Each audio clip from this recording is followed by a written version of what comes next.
আমি জানিও তো না যে আমার নামে একটা শোকজ আসতে পারে। আমি কোনোদিন ভাবি নাই দল আমাকে সাসপেন্ড বা এক্সপেল করবে, এটা কোনোদিনই ভাবি নাই, ভাবনার মধ্যেও না। আমাদের মনোযোগ হচ্ছে একটা মত তৈরি করে ফজলু ভাইয়ের বাসার সামনে বসে অকথ্য ভাষা, আমার না খুব দেখতে জানতে ইচ্ছা করে যে এই ছেলে মেয়েগুলো বসে, মানে ওদের তো একটা পরিবার আছে না, মানে সেই পরিবারের কাছে কি বিষয়টি স্বাভাবিক? দ্বিতীয় স্বাধীনতা বলে কিছু নাই। আচ্ছা, সন্তানের জন্ম তারিখ দুইটা হয় না, একটাই হয়। আপনি কিসের সাথে কি মিলাচ্ছেন? নির্বাচনের আগে একটা সীমানা নিয়ে যদি এইরকম আচরণ আমরা দেখি নিজের দলের মধ্যে, who knows নির্বাচনে কি হবে।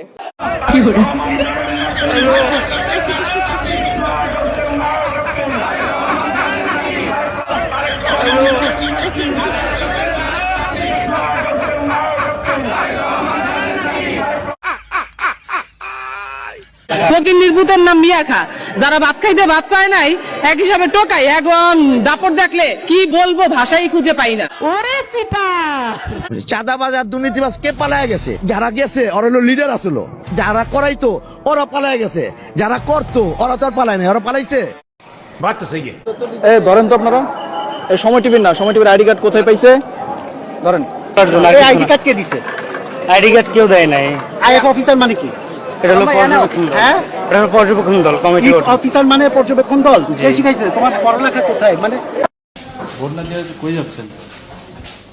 ভোট না দিয়ে যাচ্ছেন কোথায়? ভোট দিতে আসছিলাম তো। কই? ভোটার আইডি কার্ড কে আপনার? আইডি কার্ড তো ছিল, হারাই গেছে। আছে? 1371। দাঁড়ান দাঁড়ান দাঁড়ান, ভোটার না এটা কি ফেললেন? কি এটা কি ফেললেন? দেখ ফেলছেন। আচ্ছা এটা ফেল, এটা রেখে দেন, এটা রেখে দেন। হ্যাঁ কোনটা? এটা দিয়ে দেন, এটা দিয়ে দেন। কই চান? কই চান? দাঁড়ান, দাঁড়ান, পুলিশ কোথায়? পুলিশ কোথায়? পুলিশ লোক কোথায়? ধরেন। এই সকল কাদের সিদ্দিকী এটা আপাদমস্তক দেশের শত্রু, এরা কি বঙ্গবীর? এটা ভুয়া বঙ্গবীর, বঙ্গবীর তো ওসমানী।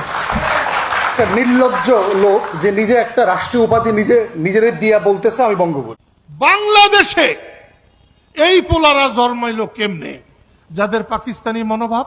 কাদের সিদ্দিকীর মতো একটা ভারতীয় দালাল যে অস্ত্র উঠিয়ে বাংলাদেশের সীমান্তে 75 থেকে 81 সালে বাংলাদেশের ভিতরে হাজার হাজার শত শত নাগরিক এবং আমাদের সোলজারদেরকে হত্যা করেছে, এই দালাল রয়ের এজেন্টকে দিয়ে যদি কেউ মনে করে থাকে কাদের সিদ্দিকী দিয়ে বাংলাদেশকে আওয়ামী লীগকে ফিরায় নিয়ে আসবে, বোকার স্বর্গে বাস করছেন। যতদিন বাংলাদেশ থাকবে ততদিন জয় বাংলা থাকবে,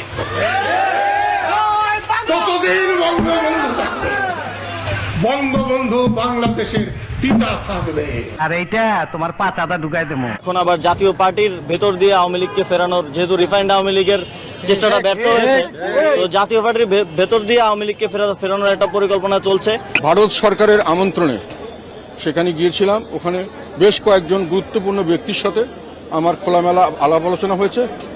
তবে সেই আলাপ আলোচনা কার কার সঙ্গে হয়েছে এবং কি বিষয় নিয়ে হয়েছে এগুলো বিষয়ে আমি বিস্তারিত কিছু বলতে পারবো না। সুটিয়ে লাল করে দেবো। এগুলো বিষয়ে আমি বিস্তারিত কিছু বলতে পারবো না। এটা কোনো কথা? এটা কেমন একটা অসভ্যতা বলেন দেখি দুদু।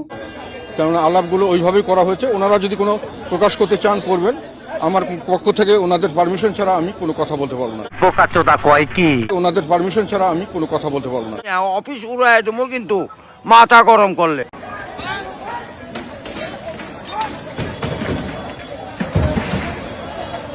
আমরা হলাম দোসর আর তোমরা হলে গিয়া ফেরেশতা। আপনারা আমাদেরকে বোকা মনে করেছেন, নাকি মনে করেছেন যে আমরা ভয় পেয়ে গর্তে ঢুকে যাব? ঘরের চকির নিচে লুকিয়ে আছে, আর আমরা কি রাস্তার থেকে আকাশ থেকে আন্দাজে আসছি? ডিএম কাদেরকে গ্রেপ্তার করা না হলে সচিবালয় ঘেরাও করা হবে। এর পরবর্তীতে ভিপি নূর জাতীয় পার্টির অফিসের সামনে দিয়ে এসে গণপরিষদের নিচে গিয়ে দাঁড়ায়। তখনই তাদের মধ্যে ধাওয়া পাল্টা দেওয়া হয়। এক পর্যায়ে পরিস্থিতি নিয়ন্ত্রণ করার জন্য আইন শৃঙ্খলা বাহিনী সেখানে যায়। ডিএম কাদের বলেছে জাতীয় পার্টি নিয়ে মিছিল করছে না, এই কুলাঙ্গার শেখ হাসিনার দোসর আওয়ামী লীগকে নিয়ে মিছিল মিটিং করছে। আজকে নুরুল হক নূর ভাইয়ের উপরে যে ন্যাক্কারজনক এবং বর্বর হামলা হয়েছে সেটা তীব্র নিন্দা জানাই। আমরা প্রথম থেকে বলেছি আমরা যে কোনো মব সৃষ্টিকারী প্রচেষ্টার বিরুদ্ধে, মবের বিরুদ্ধে প্রথম থেকে বলেছি, এখন আপনাদেরকে আমাদের পরিবেশ উপদেষ্টা বলেছে, আমরা যেই পুলিশ নিয়ে কাজ শুরু করেছি সেই পুলিশ হচ্ছে আওয়ামী লীগ 15 বছর যাবত নিজের দলীয় লোক নিয়োগ দিয়ে ধীরে ধীরে এই পুলিশটাকে গড়ে তুলেছে। সেই পুলিশ আমাকে 100% সাপোর্ট প্রথম দিন থেকে দিতে পারবে বলেন? আমরা একটা ধ্বংস, পুরা রাষ্ট্রকে শেখ হাসিনার ফ্যাসিস্ট রেজিম একটা ধ্বংসস্তূপে পরিণত করে গেছে। এই তৌহিদ আফ্রিদি বা তার বাবাকে যে ছাত্র হত্যার মামলায় গ্রেফতার করলো, এটা তো প্রুভ করতে পারবে। আপনি কেমনে জানেন কে প্রকৃত অপরাধী? এটা তো গ্রেফতারের পরে, তদন্তের পরে বোঝা যাবে। তৌহিদ আফ্রিদি থেকে আপনি টাকা নিছেন কিনা, তার সাথে আপনার কি সম্পর্ক, তার গ্রেফতার নিয়ে আপনি কেন এত সব গজব বেইজ্জতি। জাতীয় পার্টি এবং আওয়ামী লীগের সন্ত্রাসীরা তারা পিছন থেকে আমাদের মিছিলে হামলা চালায়। জাতীয় পার্টি আওয়ামী লীগের মতন করে নিষিদ্ধ করতে হবে। জাতীয় পার্টি বাংলাদেশে কোনো রাজনীতি করতে পারবে না। আওয়ামী লীগ শূন্য করতে না পারলে সামনে আরো ভয়ঙ্কর পরিস্থিতি অপেক্ষা করছে। আওয়ামী লীগ এবং জাতীয় পার্টি ছাড় পাবে না। জাতীয় পার্টির নাকি নতুন কাউন্সিল হয়েছে, পিছনের দরজা দিয়ে আসার চেষ্টা করছে। আমার সঙ্গে কিন্তু নেত্রীর কথা হয়েছে, কালীহাতিতে লতিফ সিদ্দিকী কেন, যে কোনো বয়সীকে আওয়ামী লীগের কেউ যদি গালি দেয় তার কিন্তু ভাত হবে না, তার কিন্তু যমুনার উপরে জায়গা হবে। সেই লতিফ সিদ্দিকীকে আটক করা হইলো, তাকে অপমান করা হইলো বা মিটিং ভেঙে দেওয়া হইলো। যারা ভেঙে দিয়েছে আমি তাদেরকে বলবো, তারা এই দেশের সবচেয়ে অপরিণামদর্শী। তারা বুঝতেছে না এই দেশের পরিণামটা কি হবে। এবং তাদের পিছনে একটা, ওই যে আমি বারবার বলি, একটা কালো শক্তি আছে যারা এই দেশ দখল করে ফেলছে। বিএনপি যত তাড়াতাড়ি এটা বুঝতে পারবে অত বেশি মঙ্গল। আচ্ছা, এর কোনো আত্মীয় স্বজন নাই, তাকে নিয়ে আপনারা একটু পাবনা নিয়ে ভর্তি করে দেন। এখন একই জিনিস হচ্ছে, ওই যে আপা আপা করে নেত্রী করে ফোন করে, বলে যে আপা আপা আপনার জন্য বাংলাদেশ পাগল হয়ে গেছে, ঠিক আছে আপনি চলে আসেন। এখন উনি আবার ভাবতেছে আসলেই ওনার জন্য পাগল হয়ে গেছে। এখন উনি আবার হরতাল এবং সমাবেশ করার জন্য নির্দেশ দিচ্ছে, নিরীহ মানুষগুলোকে এখন মারাবে।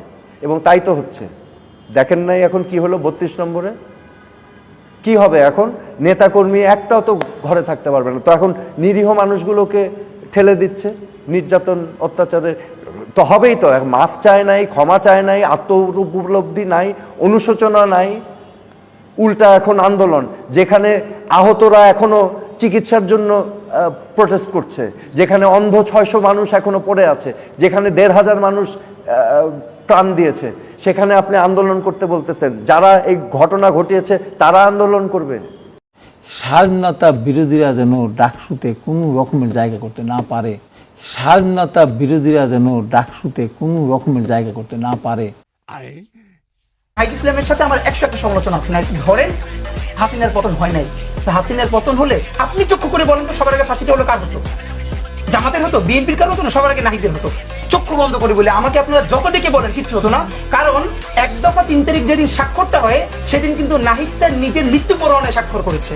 ব্যাপারটা এমন না, এটা অনেকেই বলা হয়েছিল, আপনারা সেই ঘোষণাটা দেন। তো নাহিদকে এই ক্রেডিটটা দিয়ে তার শত সমালোচনা করতে হবে। হ্যাঁ, নাহিদের 1000টা ভুল করতে পারে, কিন্তু তার মৃত্যুর পরোয়ানায় স্বাক্ষর করে নাহিদের সারা শরীরে যে দগদগে স্মৃতি, তার উরুতি আপনারা দেখেছেন। এই ডাক কি কোনো মানুষ দেখার মতো? হ্যাঁ, নাহিদের 1000টা প্রবলেম আছে, তারা করাপশনের সাথে জড়িত হলে বলবো। এদের জন্য এখন আমি বলবো যে নাহিদ ইসলাম করেন, আমি করেছি পিছন থেকে। তো বিএনপি যদি পিছন থেকে করে, জামাত ইসলাম যদি পিছন থেকে করে, তাহলে সামনে আসলেন না কেন? বাচ্চাদেরকে লাগবে কেন?